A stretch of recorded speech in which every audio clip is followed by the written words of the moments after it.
In this short video, I'm going to give you an overview of some innovations we've been pioneering with our colleagues at the International Coaching Federation to measure the outcomes of coaching. In a typical coaching engagement, a coach might start out with a baseline assessment, a self-assessment, a 360, to understand where the client is and what their goals might be. After the engagement's over, they might reassess them in terms of seeing if they got significantly better, or they might use a customer satisfaction survey to see if they liked the engagement. The challenge with these types of assessments is we don't really know if the gain was sustained in a way that is permanent for the long haul after time has passed, and that's the goal of the coaching outcome measure. To create it, we wrote hundreds of questions at every tick mark of the ruler using a technique from the University of California at Berkeley's Mark Wilson. At the highest possible levels, coaching can change people's lives. They can also change people's career trajectory or job trajectory.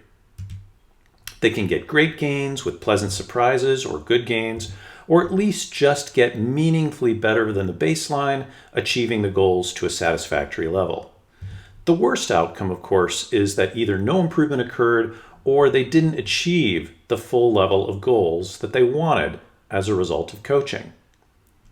We wrote questions at all those levels. We calibrated the instrument on real ICF members' clients, hundreds of them globally, to create a fair, unbiased, computer adaptive assessment that's very, very short. It asks about specific outcomes that occurred as a result of the engagement. And we start out with a very short description that the former client reads and rates briefly to remove their style, their bias from the results. And then the client rates them. Here's an example of the kind of questions it asks. Through coaching, I've achieved my goals. And they rate it on a strongly disagree to strongly agree scale. When it's over, we can measure not only single coaches, but the entire portfolio of coaches in an organization against the ICF standard. We can see which ones are tremendously effective, which ones are borderline, which ones need development or are unacceptably low. Now, we've been doing this since 2017, and we've had some key insights I thought I would share with you today.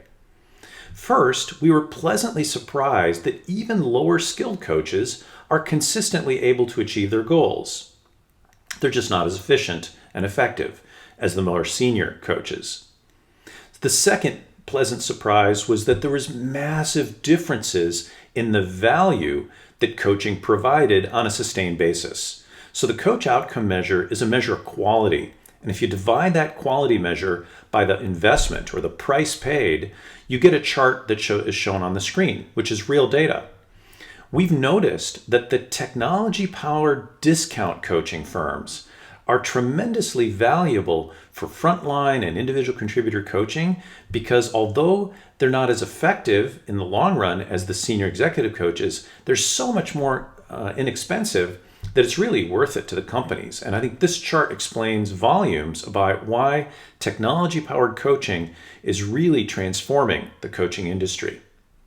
The last insight I'll share with you is that when we showed this to our multinational customers, some of them were surprised that the coaches they perceived to be the highest performing didn't always get the highest marks. But it turned out they were also giving those best coaches the toughest assignments. And so strictly speaking, we might be much more impressed with a good gain on a brutally tough assignment than we would be from a great gain on an easy assignment. I hope you found this useful and valuable, and we'll look forward to seeing you in the next video.